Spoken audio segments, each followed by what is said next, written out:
And we're live. You devolved to hockey talk without me? Dear God. It's Fargo! No, it's because the Pens are up 6-0 after 2. All right, Fargo. Oh, that's wonderful if they're up 6-0. You know what? Yeah. I enjoyed both the first two seasons of Fargo more than the third.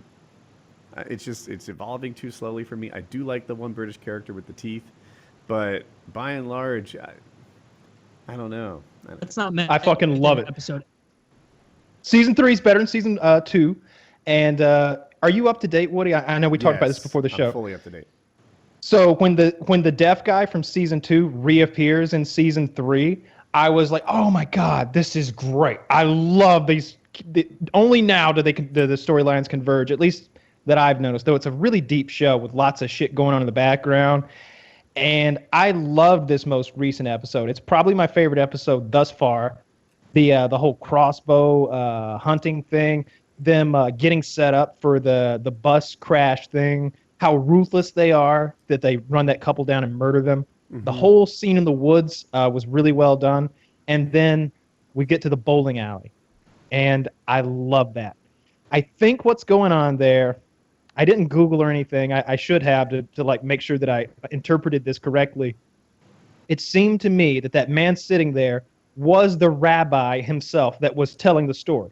Remember that man sat there and told him a story about the Cossacks in Russia killing an untold number of Jews and burying them in a mass grave, and how a Jewish rabbi came forward and said, when I die, bury me there in that mass grave, and I will be the comfort to those souls. Through me, they will gain peace. I think the man sitting there is that rabbi. And Yuri, the Russian guy, his descendant was one of the Cossacks who slaughtered those Jews. And now you have this man coming down, and he's adding a little supernatural to the mix all of a sudden. These are the UFOs of season 3, I think. And he's coming down and giving assistance to the woman and the deaf man, and he's giving a warning to Yuri. And I was like, oh my God, we just like, it was like in House of Cards when you get to the Elysian Fields episode and the big crow is up there, et cetera, et cetera. You're like, whoa, things just expanded a little bit. There's more to think about now. I'm digging season 3. I don't like the female cop. I find her to be not wanting. Funny at all. She's not funny at all. She's wanting. That's the thing. Like I could think of a few actresses who would just be better. They're just other actresses who could have done a better job, who could have been funnier or quippier. And notice I'm not even saying more attractive, because that's not what I want from that character. I want that to be my Sherlock Holmes, and she just doesn't fit the bill. I'm a little upset with that casting, and that's my only complaint. When I was in high school, I read the book Animal Farm. I liked it. You know, the horses and the sheep and whatever. And then after everyone had finished reading the book, the teacher explained, like, you know, there's 3 ways that people absorb this book. 1, they just don't get it. They didn't follow it, whatever. 2, people like the book, and they think it was a pretty neat story about animals. 3, they get the symbolism to, you know, Russia's evolution into communism and what happened to the workers that got them there and stuff. And I was like, oh my God. Like, this book went from, hey, I like the story about a bunch of farm animals, to like, like exploded. I feel like when I watch Fargo, I'm on level 2. Like, just wait, like what? I might genuinely have Alzheimer's because I didn't remember that guy was from season 2, the deaf guy. It seemed like it was 3 years ago to me. And he's a main character. Mr. Numbers, I definitely think. remembered it. Yeah, because I'm not as far as you guys. How did I haven't not watched know that? episode 8. He's even wearing the same shirt. Yeah, it shows that guy in episode 7, in like the very end of it, which is as far as I've gotten. And I was like, oh yeah, fucking deaf guy. Like, all right, I like you, ish. But like, your brother was funnier. When he put his dick in that cup, I didn't realize he was peeing in it, and I didn't realize that's what he drank. Now, I am multitasking while I'm watching the show, so I'll give myself a little bit of break. It's not completely just in a malfunctioning brain, but yeah, I feel like I'm watching Fargo on a very superficial level. You must be multitasking a lot, because I hadn't seen the episode last time we spoke about this, and you were, and Kyle was like, he clearly peed in the cup. He peed in the cup. And then you were like, you know, oh, I didn't notice that. I remember I watched the scene now. Yeah, and I was not multitasking, so obviously I was all the way. That's the best thing you've said. I do remember him shaking it off at the end. Yeah, you know, like the urinal, you like tap it, shake it a couple times, get the drips off. Yeah. See, now you got it. But like, I was watching it, and I was not multitasking. I was watching the episode, and as that started happening, I was like, this can't be the scene that he didn't catch, right? The one where he puts his penis in the cup and then presents the man with the full cup of liquid, and then the man goes, I don't want to drink this. And the guy pulls out a gun, and he still reservedly puts it to his mouth and shakes and goes like that. If somebody offered me a cup of coffee that was like lukewarm and they like dipped their cock in it and they pulled a gun out, I would guzzle that down like it was, That's what I thought was nectar, happening. like it was my life being saved. But if it's pee and the gun's out, you're still gonna be like, oh my god, oh, this guy's teeth are so gross and his pee's so gross. He probably doesn't hydrate. Forgive me for the spoiler. I don't understand the second in command guy. I don't know his name. I'll call him Chewbacca. You know, his little helper. Syl. There. Okay. Right? And it's Chewy to me. Yeah. And he gives him a bonus of $5 million, and then poisons him. I don't understand what happened in the. He didn't really give him a bonus. He was luring him in, as the wolf may, into his den. And, are you upset? Well, hey, I'm about to give you $5 million. He happens to be a Jewish character. He's saying that, too. So it really puts him at ease. And just enough so that the man, for some reason, accepts tea from Fargus while Fargus watches him fucking consume the tea from 6 inches away from his face. He's like, no, have a little more tea. I was like, God damn, he's the most easy to poison guy I've ever seen in my life. Like, if Cosby had victims like this, he'd still be on a roll. Still be on a roll. So now I know the guy gets poisoned. Yeah. Glad I could help. Sorry. You know, he doesn't die. If you want me to. Oh, now I know he lives. Double spoiler. Double spoiler. Well, we don't know how. Scene's so nice, I ruined it twice. Yeah. Yeah, the You know Fargo. what? Just to unspoil a little more, I thought he did die, but that's me, so you don't know what the fuck happens because He did not That's die. 100,000% did not.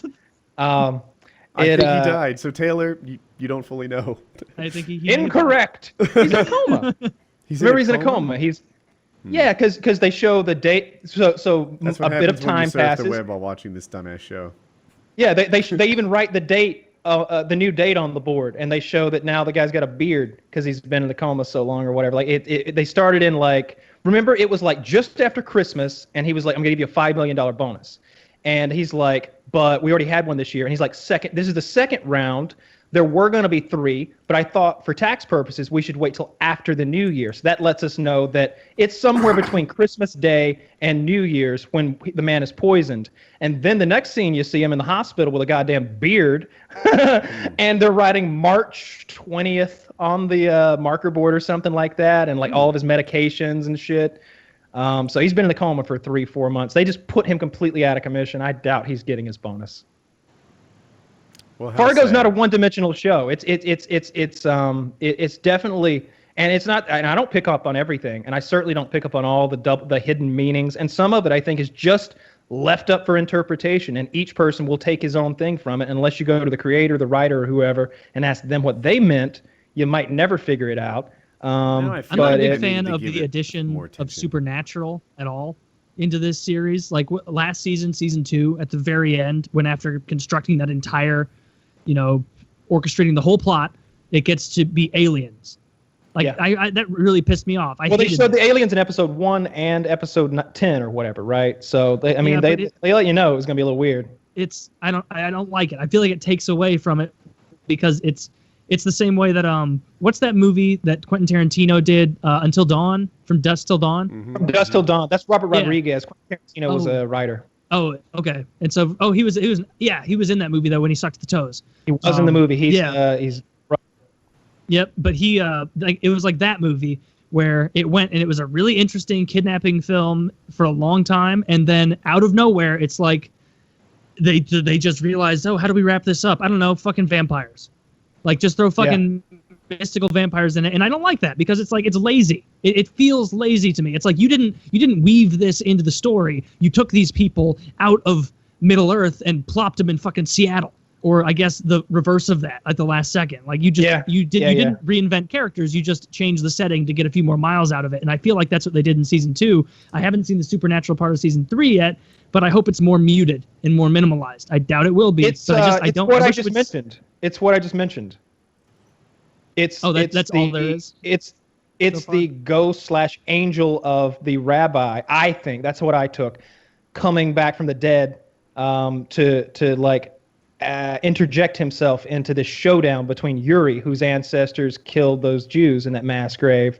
And there's even that point where like, so Yuri and that really tall, dorky guy from I don't know, all those movies in the early 2000s are hunting the people in he's from that movie, The New Guy, where he transfers to a new school and he puts on a new persona. He's like, I'm gonna be a badass here, and he does.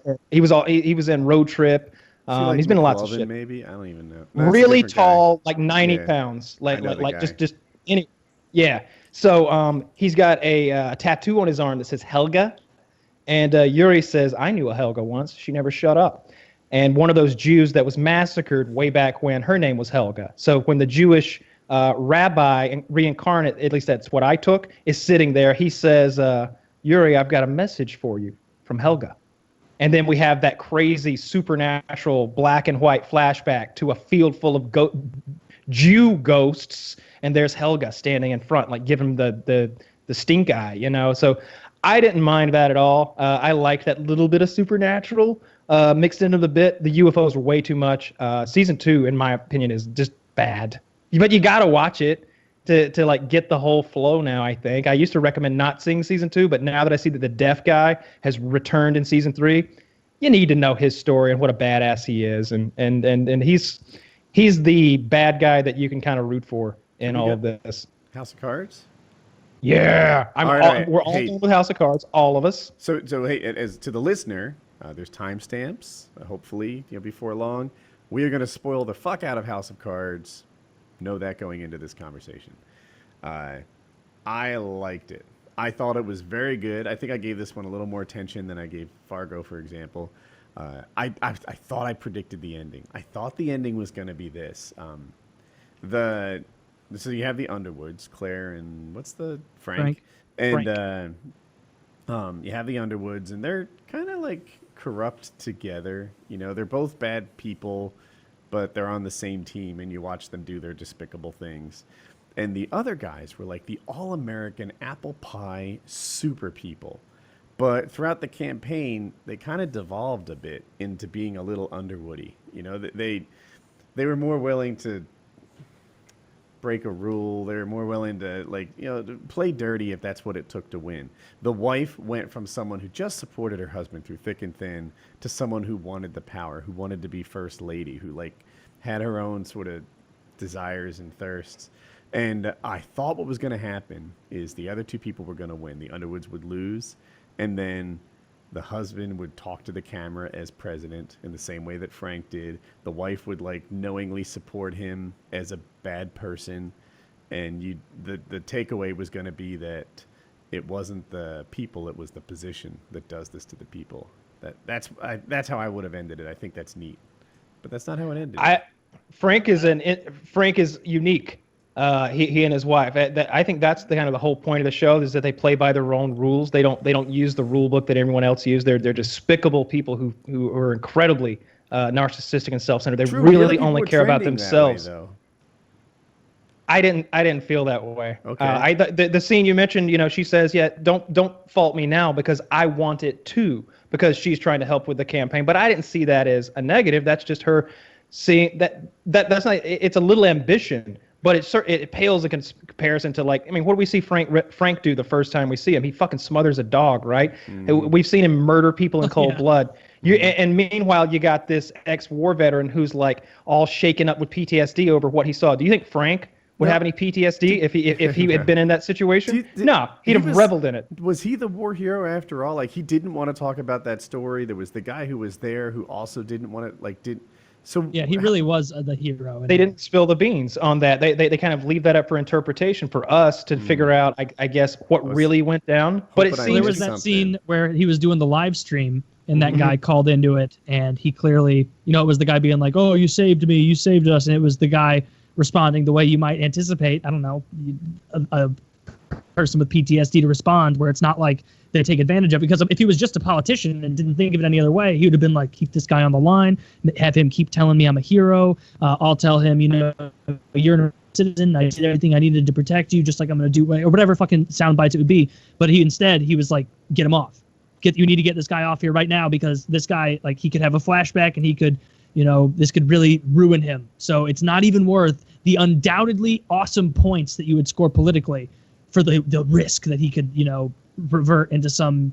They're afraid. I don't know. They're afraid he'll look mentally unstable, and that's going to kill the campaign, right? So any kind of hero points that they might win by telling the full story could be lost in that exchange. And I think that there's definitely a shadow, an inkling, a suggestion there that the story wasn't as heroic as it sounds. Like, they don't even explain how he got there. It's very foggy, and to me, it almost felt like a mistake in the show-making process. It's like, were they intending to let us know later what went down, and they just never got to it, or maybe a character did the budget change, or did a character die?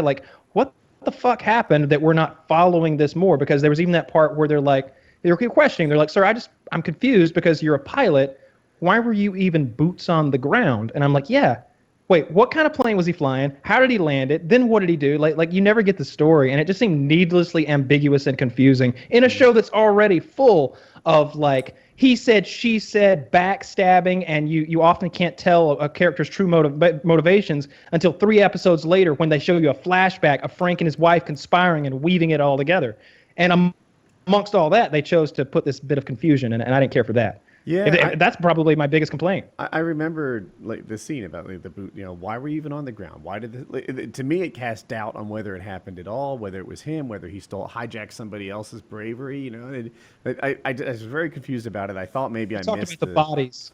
I knew he was there because he talked about the way the heat had melted the bodies. Yeah. So clearly been there. Something traumatic had happened. My thought process, the thing that makes the most sense to me, is that he got there, did something heroic, and then pissed his pants and they had to drag him away. Like whatever he did broke him right then and there, and the people he was saving then had to be his savior. That's the the sort JFK of parallels, or was that just me?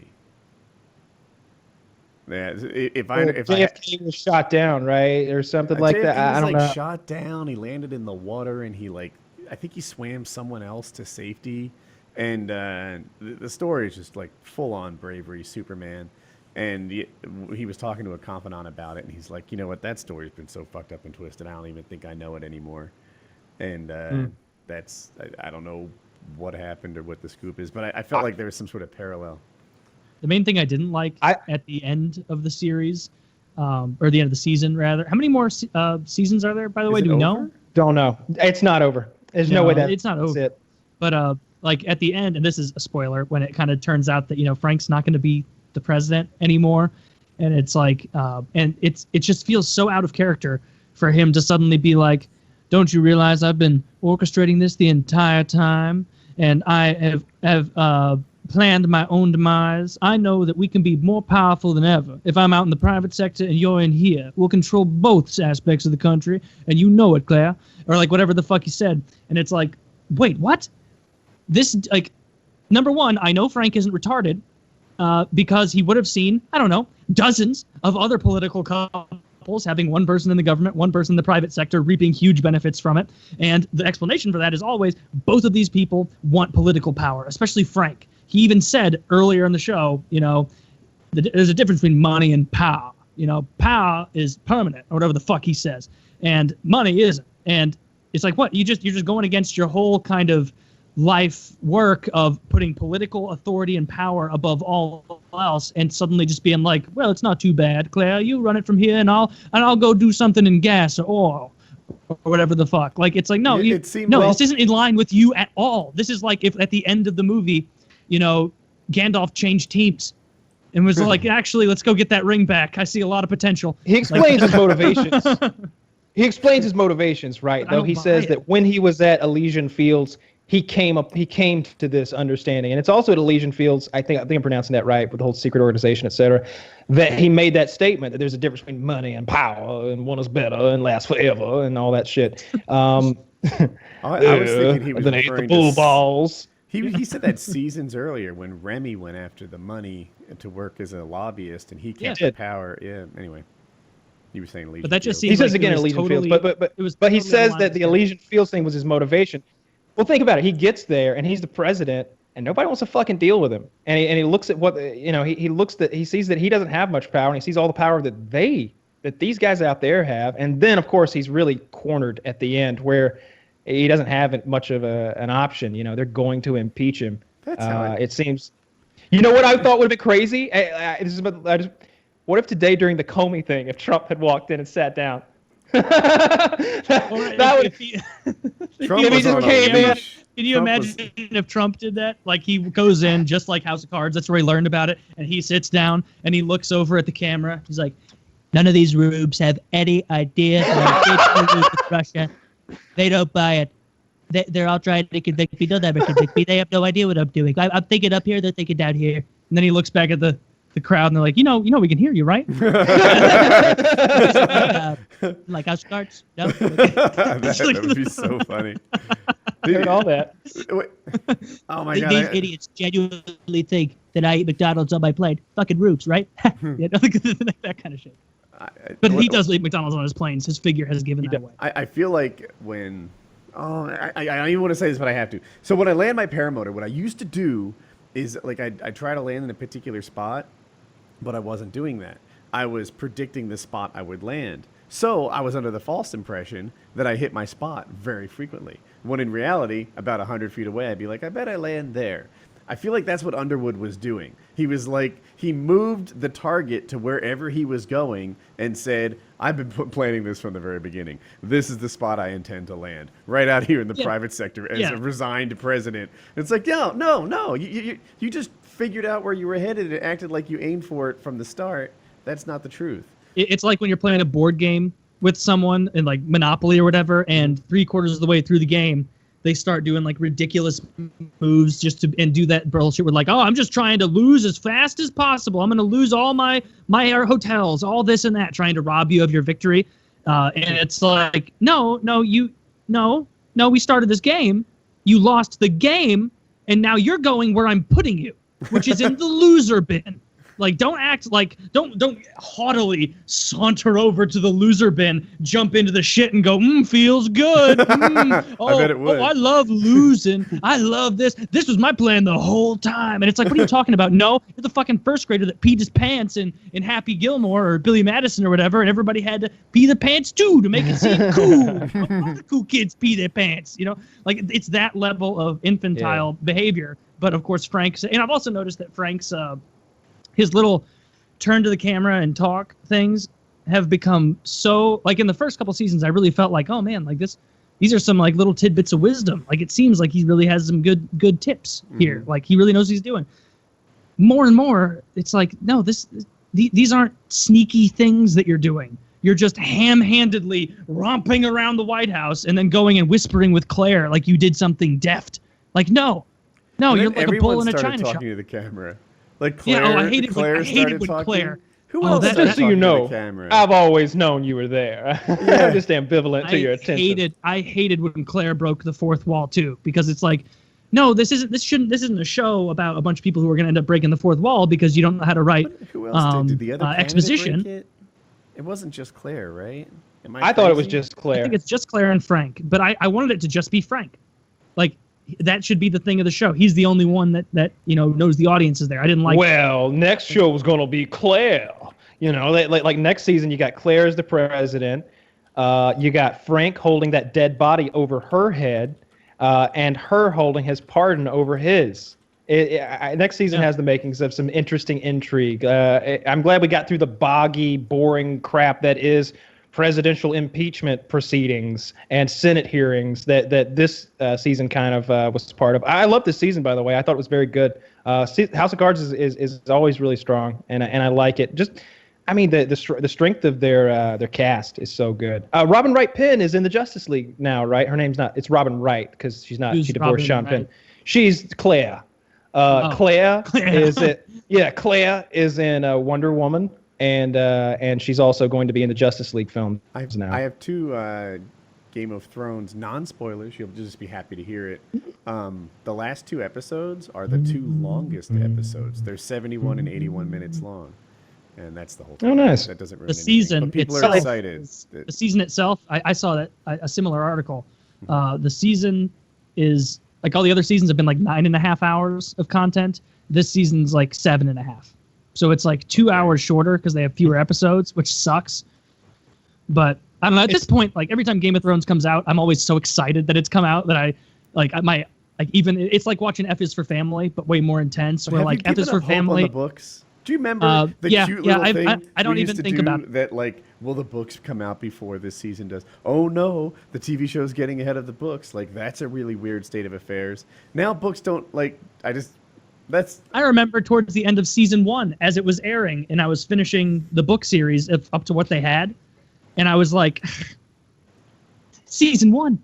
It's season 1. Of course the books are going to be out. Like he's written 5 books. It's going to take him 7 seasons to catch up. Of course the next one is going to come. No, of course not. This fat fuck is doing nothing. He is doing nothing. Like I bet he has seen all the same TV shows we've seen.